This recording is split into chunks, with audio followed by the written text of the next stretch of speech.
yan, high school tayo. Di ba may mga fourth year sa atin? Naalala ko nung third year ako, yung fourth year, inggit na inggit ako eh. Kasi iniisip ko, buti pa siya, magka-college na. Ako third year pa rin. Pero hindi ko namamalayan, next year, ako na pala yung fourth year. Nauna lang siya. Pero yung narating niya, mararating ko din. Yes! Oo. Wala akong pera. Bro, okay lang yung walang pera. Huwag mo munang isipin yung 7980. Ang isipin mo dito yung possibility. Kasi pag inisip mo yung problema, hindi tayo makakapagsimula. Isipin mo yung possibility. 7980, gawa natin ng paraan. Tingin mo, may mautangan ka, wala. Sabi niya, punong-puno na ako ng utang. Sige, ganito na lang. Pag-uwi mo ng bahay mamaya, pagdating mo sa sala, humigit ka. Tapos tumayo ka. Tumuro kang ganyan. Tapos suminto ka, yung una mo maituro, isang lang natin. Makakainin mo. Believe lang. Sabi ko sa kanya, maraming nag-join sa yung global, wala rin pera. Yes. Can you imagine yung mga pinakita ko sa yung picture kanina? Dating tricycle driver, dating nagtitinda ng tuyo sa palengke. Walang 7,980 yun. Pero gumawa ng paraan.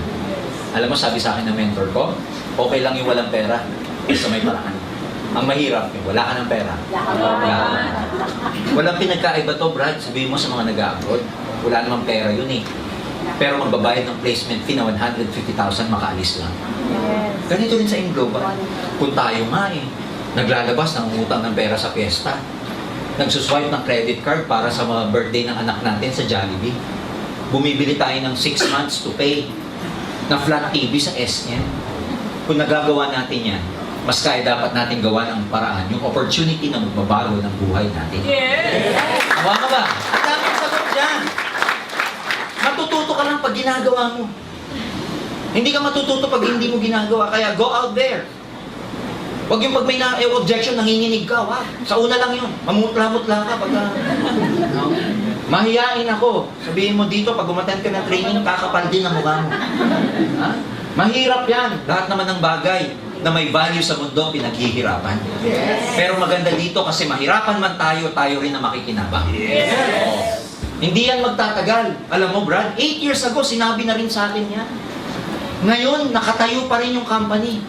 Marami pa rin nagsasabi na hindi tatagal. Brad, 2 years from now, may sarili ng building ang AIM Global dyan sa Ortigas. Hindi pa rin matatagal. Parami ang branches namin, parami ng members sa buong mundo. Marami na nagsabi, hindi daw tatagal ang AIM. Maraming hindi nag-join dito kasi hindi daw tatagal. Pero mga kaibigan, ang dami na pong nagbago ang buhay sa AIM kasi ang tagal-tagal at tatagal pa itong kumpanyang ito. Okay? Ayaw ng asawa ko, kausapin natin. Ako nung nag-network ako, I was very active. Pagkakausap ko yung lalaki at ang argument niya, baka ayaw ng misis ko eh. Punta tayo sa bahay niyo, kausapin ko misis ko. Talk to the spouse lagi. Talk to the parents. May linya ako lagi ganito. Meron kasi akong downline nung araw. Kada na lang kami magkikita, lagi nagpapamotivate sa akin, estudyante. Sabi sa akin, motivate ko naman ako. Galitan naman ako ng mama eh. May nahinto na ako mag-network. Motivate na naman ako. Excited na naman siya. Parang naman siyang logo na. Gusto ko may logo. After 1 week, magkikita na naman kami. Friend, pinalalayas na. Motivate ko naman, tapang na naman yun. Kada na lang kami magkikita. Lagi na lang negative. Sabi ko, sige ganito. Kasi yung bata, estudyante, masigasig. Sabi ko, sige ganito. Gawin natin, home party tayo sa bahay. Tuwan-tuwa. Yung home party, yung magsiset ka ng mga audience sa bahay mo, pupunta din yung upline mo para mag-explain. Sabi ko, gather ka ng 8 to 10 people, pero target ko, parents mo. Sige nga, isa-set ko this coming Saturday. Invite ako ng mga friends ko, tapos pasabihin ko sa parents ko na matid. Hindi, OPP ako. So pagkatapos na, uwian na, konting coffee, usap na kami, ito na. Nagliligpit na ako ng gamit ko, coffee, etc. Sabi sa akin ng nanay, sir, gano'n ba katagal na umasenso yung anak ko dyan ko sa kalo? Sabi ko, ako kasi hindi ako nag-exaggerate. When people ask me kung ano, sabi ko, tita, 2 years. Dire-diretso. Di pa ako tapos magsalita. O sabi sa akin, 2 years. Ang tagal naman. Eh di paliwanag na naman ako sa kanila mag-asawa. Lagi ko linya ganito. Alam mo si pag-uwi ng anak mo. Kaya ako po tinutulungan. Kung ginagabi man po sa pag-uwihan, huwag ko kayo maglala kasi nagtitraining po kami. At hindi naman po napapahamak dahil ako mismo, I make sure na productive sila. Hindi naglalakwat siya. Huwag ko kayo maglalaba, baka iniisip nyo kasi habang yan po nag-networking, kung ano-ano ginagawa. Hindi po. Tinitrain ko po sila. Tsaka, ang dami ng pangarap ng anak nyo. Alam niyo, tita, no, kung may unang tutulong sa anak nyo, hindi po ako. Kung may unang tutulong dyan, kayo po. Kasi ako hindi ako kaano-ano eh. Alam mo, pag sinasabi ko, durog ang puso. Totoo, lagi kong linya yun. Kunwari, asawa naman. Alam mo, kung may tutulong sa wife mo, hindi ako eh. Kasi hindi ko siya kaano-ano. Alam mo, kung may number 1 tutulong sa kanya, Brad, dapat ikaw. Lagi akong ganun. O di, eto na, hinatid na ako sa labas. Nasa kalsada lang yung ano ko eh. Yung sasakyan ko. At that time, I was driving a Nissan Patrol. Yung modelo. Nakakita ng nanay. Sabi sa akin, sir, sa'yo ba yan? Sabi ko, opo, tita. Bit-bit ko yung package namin. Sabi niya, ilang years po bago niyo nakuha yan? Sabi ko, ano po yan? 4 years. Di pa ako tapos magsalita. Sabi ko, 4 years po. Ang bilis naman! Kanina yung 2 years, ang tagal! Yung kotse na 4 years, ang bilis! Doon ko na-realize na, pag result, mabilis. Pero pag tinatrabaho, ang tagal. Talk to your speed, talk to your people, talk to them. If you do the business with the heart, these are very easy. Do the business with the heart. Don't just do this for the sake of making money dahil mag-1.5, mukha ko 1.5. Kunin ko ito dapat, 1.5. Kailangan ko ito 1.5, 1.5 talaga, kailangan ko ito. Kunin ko ito kasi kailangan 500. Talk. Huwag dito magaling. Talk from the heart. Doon kayo makakuha ng tao. Nung araw, usong-uso to, telephone invitation. Pero ngayon, hindi na. Text na ngayon at saka personal invitation. Pag nag-OPP kayo, iba-iba ang presentation natin. May one-on-one presentation. Meron namang tinatawag na house meeting. May tinatawag na office presentation. Iba-iba yan. One-on-one presentation, kanino bagay ito? May binabagayan yan eh. Hindi lahat dadalhin nyo sa office, seminar. Yung mga high-end na recruits ninyo, supervisors, may authority, may kaya, negosyante, hindi na pinaupo yan sa OPP, seminar. Starbucks na yan. Boss coffee. Over coffee, over lunch. Pag hindi ka pa marunong, ilahin mo yung upline mo. May papa-one-on-one naman ako. Kilala to sa lugar namin eh. Medyo, kasi high-end, hindi pa ako marunong. Pwede ba ikaw muna mag-OPP? Sa Monday, may appointment ako, 2 o'clock, magkikita kami dyan sa Robinson. Pupunta yung upline mo dun, ang tawag dun, one-on-one presentation. Kasi yung mga negosyante, alam ka naman umupo yan sa seminar. Tapos ang sasabihin pa, isang palakpak! Dalawang palakpak! Makukulture shock yan! Tapos sasabihin pa ng speaker, may pangarap ba kayo? Mas marami pang pangarap na nakuha yun kaysa sa kanya eh. Tama ba? Sasabihin ng speaker, gusto niya bang yumaman? Yung kausap niya, mas mayaman pa sa kanya eh. Tama mali? Tama. Negosyante, ang memory span niyan, alam nyo? 15 minutes, 30 minutes, dapat malaman na lahat. 2 hours mong pauupo yan. Walang time yan. Kaya may one-on-one. Boss mo, alam ka mapaupuin mo pa boss mo dyan. OPP na yun sa labas. Gets ba nila? Yes. Kung hindi ka pa marunong, upline. Pag bago ka, observe. Upline, ikaw, kinakausap niyo yung prospect mo. Tignan mo si upline how he does it. Bakit? Para makita ng mirror neurons mo. Mirror. Kukopyahin mo yan eh. Pero kung ipapakita doon sa prospect mo na nangungopya ka.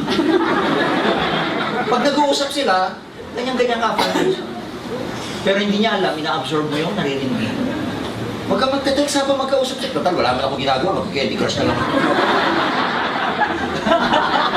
Walang ganun, observe ka. Be professional. Ang tawag doon, ABC. I-apply mo yung A, ikaw yung B, yung kausap C. May ibig sabihin yung ABC, advisor, bridge, customer. Advisor, bridge, client. A, B, C. A, siya yung may confidence, may proof, may kita. Siya mag-OPP, siya maglalatag sa prospect mo. Tawag sa prospect mo, client. Ikaw bridge, ikaw magpapakilala sa kanila. Ikaw ang link, kaya tawag sa'yo tulay ka. Ang trabaho mo pag sila nag-uusap, kikinig ka. Huwag yung, di ba, pag sinasabi na ng upline mo, ito, alam mo, ang ganda talaga dito. Sabi ko sa'yo, maganda, di ba? Sabi ko eh, di ba? Tapos sinasabi ng upline, kailangan dito, pag-aralan mo lang. Balik ko, sabi ko sa'yo, pag-aralan mo. Huwag ka magsa-second demotion. Pigilan mo yung bibig mo kahit gusto magsalita. Nakuha niyo ba? Yes! Bakit? Because ang goal dyan, ang tawag doon, caddying. Caddy. Sabihin niyo, caddy. Caddy. Sino ba yung caddy sa golf? Di ba yung nag-a-assist? Yes. Siya yung nagpapayang, may dalanong? cloud, etc.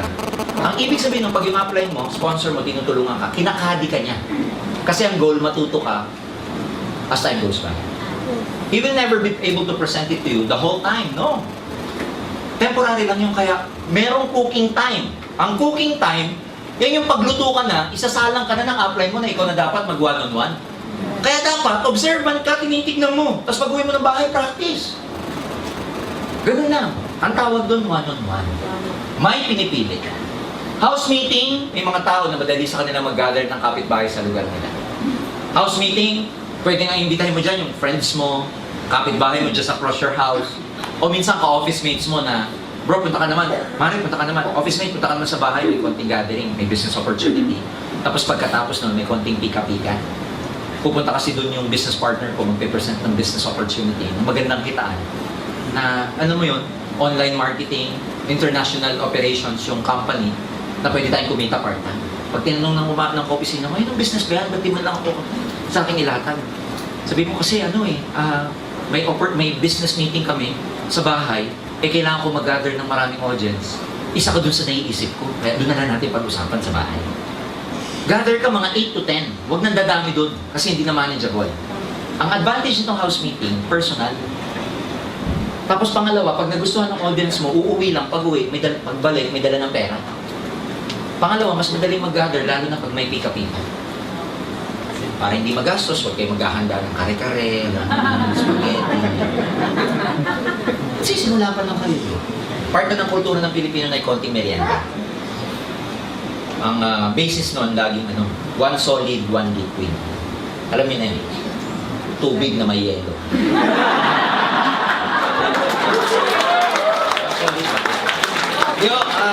Siyempre, konting, alam mo na, pansit, ano ba naman yung sandwich, may konting juice, alam niyo na yun, okay? Office presentation, ito yung regular presentation sa opisina. Pero may technique ito. Anong technique? Kung gusto niyo yung recruit nyo, makonvince natin sa office presentation, uupo kayo sa harap hanggang kalahati ng room. Because that is where mas receptive ang message. Sa likod, hindi na ganun ang dating. Lalo sa 7th floor, from the stage dun sa pinakalikod, ang layo na nun. Iba na yung energy ng message pag dumating sa dulo. Yung mga tao pa sa likod, nagkukwentuhan, nagte-text.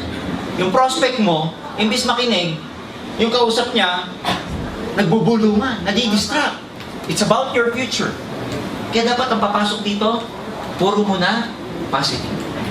Gusto mo maging milyonaryo? Be with people who are millionaires. Bakit tinawag na milyonaryo? May million siya eh. Kaya millionaire. Pag ang pera mo 1,000, tawag sa'yo 1,000-daire. Pag ang pera mo 100, 100-daire. Oh, millionaire, 1,000-daire, 100-daire. Kung ang savings mo 100, at ang barkada mo, ganun din, paano kayo aangat? Be with us, ladies and gentlemen. Because dito tutulungan namin kayo maging milyonaryo. Pagkikip. Ang tawag dyan, law of association. Be able to associate yourself with people who will be able to help you get your goals. Huwag mo na sa hindi. Ganun talaga. Sa buhay, if you want to get something, you have to give up something. May mga tao talagang hindi kayo masasama sa pagpunta nyo sa tugatog ng tagumpay. Alam nyo po, pag ang butterfly, ang caterpillar naging butterfly na, hindi na siya pwede makipagbarkada sa caterpillar. Mag-iba naman din yan. Ganun din yung caterpillar. Hindi na siya pwede makipagbarkada sa butterfly. Nagkapakpak pa yung butterfly kung ang barkada niya caterpillar din. You know what I'm saying? Yes. Sa buhay, in global, along the way, you will lose many friends. Friends who are not in the same vibration as you are. Friends who are not in the same frequency as you are. Friends who are not in the same belief level as you are. And it's fine. Ganun talaga. You will never be able to please everybody. Pero along the way, you will lose many friends, but along the way, you will gain many more friends. Yes. Friends, uplines, crosslines, downlines, naiisa pa nga ito na nagdadamayan kayo, na lahat kayo positive. No, pag-usapan nyo, tingnan nyo, pag-isipan nyo mabuti. Lahat ng pinag-usapan natin kanina, kung i-apply mo, isa sa puso mo. Saka papunta sa global. payaman ka talaga sa Diyos. Did you learn something? Yes! Kaya friends, this is just the beginning of something wonderful. A journey that will that will help us get us to our goals. Nagsisimula pa lang tayo. Pagkatapos nito mga kaibigan, in my heart, sa audience na to, kayo na ang susunod na milyonaryo na Maraming salamat. God bless you all. More power to you. Thank you.